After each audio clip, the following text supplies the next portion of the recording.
Hello, how are you? Hope you're well. So here we come to chapter 4. They haven't started the Hunger Games yet, which is a bit of a shame, but it's leading up to it. And yeah, I know it's going to be really good when they finally get into the zone. So chapter 4. For a few moments, Peter and I take in the scene of our mentor trying to rise out of the slippery, vile stuff from his stomach. The reek of vomit and raw spirits almost brings my dinner up. We exchange a glance. Obviously, Haymitch isn't much, but Effie Trinket is right about one thing. Once we're in the arena, he's all we've got. As if by some unspoken agreement, Peter and I take one of Haymitch's arms and help him to his feet. "I tripped?" Haymitch asks. "Smells bad." He wipes his hand on his nose, smearing his face with vomit. "Let's get back to your room," says Peter. "Clean you up a bit." We half lead, half carry Haymitch back to his compartment. Since we can't exactly set him down on the embroidered bedspread, we haul him into the bathtub and turn the shower on him. He hardly notices. "It's okay," Peter says to me. "I'll take it from here." I can't help feeling a little grateful, since the last thing I want to do is to strip down Haymitch, wash the vomit out of his chest hair and tuck him into bed. Possibly Peter is trying to make a good impression on him, to be his favourite once the games begin. But judging by the state he's in, Haymitch will have no memory of this tomorrow. "All right," I say. "I can send one of the capital people to help you."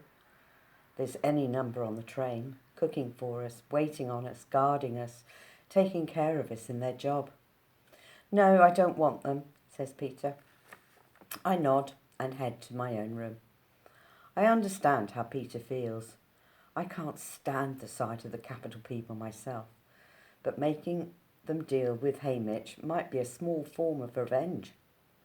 So I'm pondering the reason why he insists on taking care of Haymitch, and all of a sudden I think, it's because he's being kind, just as he was kind to give me the bread. The idea pulls me up short. A kind Peter Mellark is far more dangerous to me than an unkind one. Kind people have a way of working their way inside me and rooting there, and I can't let Peter do this, not where we're going. So I decide from this moment on to have as little as possible to do with the baker's son. When I get back to my room, the train is pausing at a platform to refuel. I quickly open the window, toss the cookies Peter's father gave me out of the train and slam the glass shut. No more of either of them. Unfortunately, the packet of cookies hits the ground and bursts open in a patch of dandelions by the track. I only see the image for a moment because the train is off again, but it's enough to remind me of that other dandelion in the schoolyard years ago. I had just turned away from Peter Mellark's bruised face when I saw the dandelion, and I knew hope wasn't lost. I plucked it carefully and hurried home. I grabbed a bucket and Prim's hand and headed to the meadow, and yes, it was dotted with the golden-headed weeds. After we'd harvested those, we scrounged along inside the fence for probably a mile until we'd filled the bucket with the dandelion greens, stems and flowers. That night we gorged ourselves on dandelion salad and the rest of the bakery bread. "What else?" Prim asked me. "What other food can we find?" "Oh, all kinds of things," I promised her. "I just have to remember them." My mum had a book she'd brought with her from the apothecary shop. The pages were made of old parchment and covered in ink drawings of plants. Neat, handwritten blocks told their names, where to gather them and when they came in bloom, their medical uses. But my father added other entries in the book. Plants for eating, not healing. Dandelions, pokeweed, wild onions and pines. Prim and I spent the rest of the night poring over these pages. The next day we were off to school. For a while, I shall read that again. The next day we were off to school. For a while I hung around the edges of the meadow, but finally I worked up the courage to go under the fence. It was the first time I'd been there alone, without my father's weapons to protect me. But I retrieved the small bow and arrows he'd made me from a hollow tree. I probably didn't go more than 20 metres in the woods that day. Most of the time I perched up on the branches of an old oak, hoping for game to come by. After several hours I had the good luck to kill a rabbit. I'd shot a few rabbits before with my father's guidance, but this I'd done on my own. We hadn't had meat in months. The sight of the rabbit seemed to stir something in my mother. She roused herself, skinned the carcass and made a stew with the meat and some more greens Prim had gathered. Then she acted confused and went back to bed. But when the stew was done, we made her eat a bowl. The woods became our saviour, and each day I went a bit further into its arms. It was slow going at first, but I was determined to feed us. I stole eggs from the nests, caught fish in nets, sometimes managed to shoot a squirrel or a rabbit for stew, and gathered the various plants that sprung up beneath my feet. Plants are tricky. Many are edible, but one false mouthful and you're dead. I checked and double-checked the plants I harvested with my father's pictures. I kept us alive. Any sign of danger, a distant howl, the inexplicable break of a branch sent me flying back to the fence at first.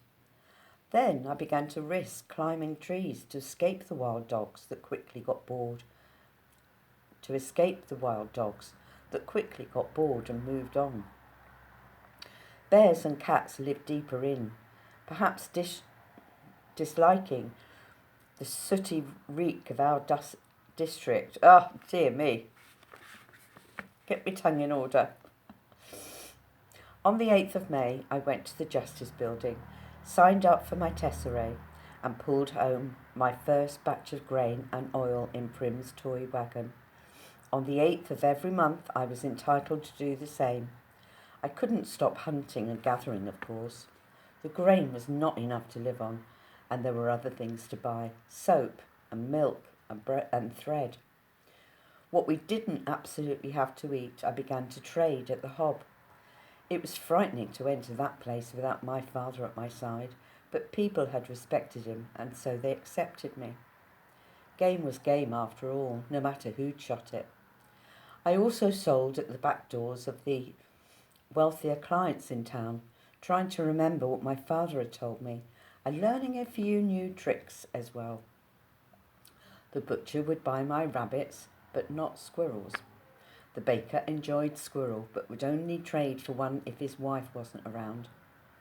The head peacekeeper loved wild turkey. The mayor had a passion for strawberries.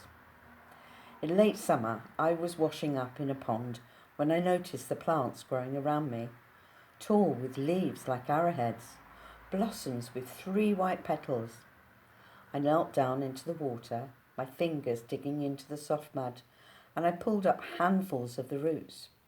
Small, bluish tubers that didn't look like much, but boiled or baked are as good as any potato. Katniss, I said aloud. It's the plant I was named for, and I heard my father's voice joking. As long as you can find yourself, you'll never starve. I spent hours stirring up the pond bed with my toes and a stick, gathering the tubers that floated to the top. That night, we feasted on fish and Katniss roots until we were all, for the first time in months, full. Slowly, my mother returned to us. She began to clean and cook and preserve some of the food I brought in for winter. People traded with us or paid money for her medical remedies. And one day, I heard her singing. Prim was thrilled to have her back, but I kept watching, waiting for her to disappear on us again. I didn't trust her. and some small, gnarled place inside me hated her for her weakness, for her neglect, for the months that she had put us through. Prim forgave her, but I had taken a step back from my mother, put up a wall to protect myself from needing her, and nothing was ever the same between us again. Now I was going to die without ever being set right. I thought of how I had yelled at her today in the Justice Building. I had told her I loved her too, though, so maybe it would all balance out. For a while, I stand staring out of the train window, wishing I could open it again, but unsure of what would happen at such high speed. In the distance, I see the lights of another district. 7? 10? I don't know. I think about the people in their houses, settling in for bed. I imagine my home, with its shutters drawn tight. What are they doing now, my mother and Prim? Were they able to eat supper? The fish stew and the strawberries? Or did it lie untouched on their plates? Did they watch the recap of the day's events on the battered old TV that sits on the table against the wall? Surely there were more tears. Is my mother holding up, being strong for Prim? Or had she already started to slip away, leaving the weight of the world on my sister's fragile shoulders? Prim will undoubtedly sleep with my mother tonight. The thought of that scruffy old buttercup posting himself on the bed to watch over her. Prim comforts me.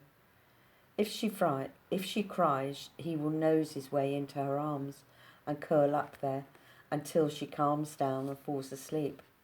I'm so glad I didn't drown him all those years ago. Imagining my home makes me ache with loneliness. This day has been endless. Could Gail and I have been eating blackberries only this morning? It seems like a lifetime ago, like a long dream that deteriorated into a nightmare. Maybe if I go to sleep, I will wake up back in District 12, where I belong. Probably the drawers hold any number of nightgowns, but I just strip off my shirt and trousers and climb into bed in my underwear. The sheets are inside are made of soft, silky fabric.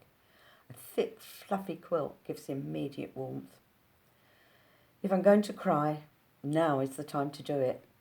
By morning, I'll be able to wash the damage done by the tears from my face. But no tears come. I'm too tired or too numb to cry. The only thing I feel is a desire to be somewhere else. So I let the train rock me into oblivion. Grey light is leaking through the curtains when the rapping rouses me. I hear Effie Trinket's voice calling me to rise. Up, up, up. It's going to be a big, big, big day. I try and imagine for a moment what it must be like inside that woman's head. What thoughts fill her waking hours? What dreams come to her at night? I have no idea. I put the green outfit back on, since it's not really dirty, just slightly crumpled from spending the night on the floor. My fingers trace the circle around the little gold mockingjay, and I think of the woods, and of my father, and of my mother, and Prim waking up, having to get on with things. I slept in the elaborate braided hair my mother did for the reaping, and it doesn't look too bad, so I just leave it up. It doesn't matter. We can't be far from the capital now, and once we reach the city, my stylist will dictate my look for the opening ceremonies tonight anyway. I just hope I get one who doesn't think nudity is the last word in fashion. Don't know what I mean by that. As I enter the dining car, Effie Trinkets brushes by me with a cup of black coffee. She's muttering obscenities under her breath. Hamish, his face puffy and red from the previous day's indulgences, is chuckling. Peter holds a roll and looks somewhat embarrassed. Sit down, says Hamish, waving me over. The moment I slide into my chair, I'm served an enormous platter of food. Eggs, ham, piles of fried potatoes. A tureen of fruit sits on ice to keep it chilled. The basket of rolls they set before me would keep my family going for a week. There's an elegant glass of orange juice. At least I think it's orange juice. I've only ever tasted an orange once, on New Year's Day, when my father bought one as a special treat. A cup of coffee. My mother adores coffee, which we could almost never afford, but it only tastes bitter and thin to me. A rich brown cup of something I've never seen. They call it hot chocolate, says Peter. Isn't good. It's good. I take a sip of the hot, sweet, creamy liquid, and a shudder runs through me. Even though the rest of the meal beckons, I ignore it until I've drained my cup. Then I stuff down every mouthful I can hold, which is a substantial amount, being careful not to overdo it on the richest stuff. One time my mother told me that I always eat like I'll never see food again, and I said, I won't unless I bring it home. That shut her up. When my stomach feels like it's about to split open, I lean back and take in my breakfast companions. Peter is still eating, breaking off bits of roll and dipping them into hot chocolate. Hamish hasn't paid much attention to his platter, but he's knocking back a glass of red juice that he keeps thinning with a clear liquid from a bottle. Judging by the fumes, it's some kind of spirit. I don't know Hamish, but I've seen him often enough in the Hob, tossing handfuls of money on the counter of the woman who sells white liquor. He'll be incoherent by the time you reach the capital. I realise I detest Hamish. No wonder the District 12 tributes never stand a chance. It isn't just that we've been underfed and lack training. Some of our tributes have still been strong enough to make a go of it, but we rarely get sponsors, and he's a big part of the reason why. The rich people who back tributes, either because they're betting on them or simply for the bragging rights of picking a winner, expect someone classier than Hamish to deal with. So you're supposed to give us advice, I say to Hamish. Here's some advice. Stay alive, says Hamish, and they burst out laughing. I exchange a look with Peter before I remember I'm having nothing more to do with him. I'm surprised to see the hardness in his eyes. He generally seems so mild. That's very funny, says Peter. Suddenly he lashes out at the glass in Hamish's hand. It shatters on the floor, sending the blood-red liquid running towards the back of the train. Only not to us. Hamish considers this for a moment and then punches Peter on the jaw, knocking him from his chair. When he turns back to reach for the spirits, I drive my knife into the table between his hand and the bottle, barely missing his fingers. I brace myself to deflect his hit, but it doesn't come. Instead, he sits back and squints at us. Well, what's this? Says Hamish. Did I actually get a pair of fighters this year? Peter rises from the floor and scoops up a handful of ice from under the fruit tureen. He starts to raise it to the red mark on his jaw. No, says Hamish, stopping him. Let the bruises show. The audience will think you've mixed it with another tribute before you've even made it to the arena. But that's against the rules, says Peter. Only if they catch you. That bruise will say you fought. You weren't caught, even better, says Hamish. He turns to me. Can you hit anything with that knife besides a table? The bow and arrow is my weapon. I'll just make sure that I didn't know whether I turned over 2 pages. The bow and arrow is my weapon, but I've spent a fair amount of time throwing knives as well. Sometimes, if I've wounded an animal with an arrow, it's better to get a knife into it too before I approach it. I realise that if I want Hamish's attention, this is my moment to make an impression.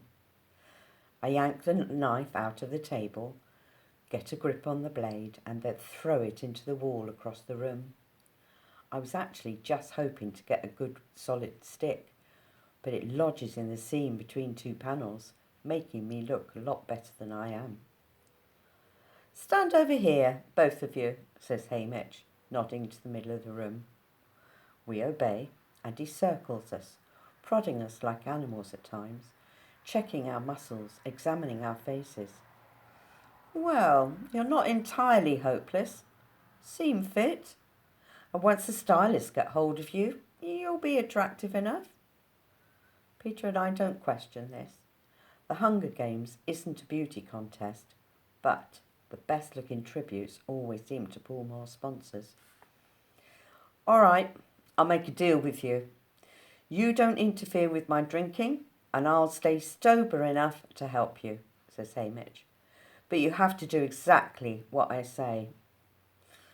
It isn't much of a deal, but it's still a giant step forward from 10 minutes ago, when we had no guide at all. Fine, said Peter. So help us, I say. When we get to the arena, what's the best strategy at the cornucopia for someone? One thing at a time. In a few moments, we'll be pulling into the station. You'll be put in the hands of your stylists. You're not going to like what they do to you, but no matter what it is, don't resist, says Hamish. But, I begin. No buts. Don't resist, says Hamish. He takes the bottle of spirits from the table and leaves the car. As the door swings shut behind him, the car goes dark. There are still few lights inside, but outside it's as if night has fallen again. I realise we must be in the tunnel that runs up through the mountains into the capital. The mountains form a natural barrier between the capital and the eastern districts. It's almost impossible to enter from the east, except through the tunnels. This geographical advantage was a major factor in the districts losing the war that led to being a tribute today. Since the rebels had to scale the mountains, they were easy targets for the capital's air forces. Peter Millark and I stand in silence as the train speeds along. The tunnel goes on, and I think of the tons of rock separating me from the sky, and my chest tightens. I hate being encased in stone this way. It reminds me of the mines and my father, trapped, unable to reach sunlight, buried forever in the darkness. The train finally begins to slow, and suddenly bright light floods the compartment. We can't help it. Both Peter and I run to the window to see what we've only seen on television. The capital, the ruling city of Panam. The cameras haven't lied about its grandeur. If anything, they have not quite captured the magnificence of the glistening buildings in a rainbow of hues that tower into the air, the shiny cars that roll down the wide paved streets, the oddly dressed people with bizarre hair and painted faces who've never missed a meal. Gosh, that was a long sentence. Sorry. All the colours seemed artificial. The pinks too deep, the greens too bright, the yellows painful to the eyes, like the flat round discs of hard candy we can never afford to buy at the tiny sweet shop in District 12. The people begin to point at us eagerly as they recognise the tribute train rolling into the city. I step away from the window, sickened by their excitement, knowing they can't wait to watch us die. But Peter holds his ground, actually waving and smiling at the gawking crowd. He only stops when the train pulls into the station, blocking us from their view. He sees me staring at him and shrugs. Who knows, he says. One of them may be rich. I have misjudged him. I think of his actions since the reaping began. The friendly squeeze of my hand, his father showing up with the cookies and promising to feed Prim. Did Peter put him up to that? His tears at the station, volunteering to wash Hamish, but then challenging him this morning when apparently the nice guy approach had failed. And now the waving at the window, already trying to win the crowd. All of the pieces are still fitting together, but I sense he has a plan forming. He hasn't accepted his death. He is already fighting hard to stay alive, which also means that kind Peter Mellark, the boy who gave me the bread, is fighting hard to kill me.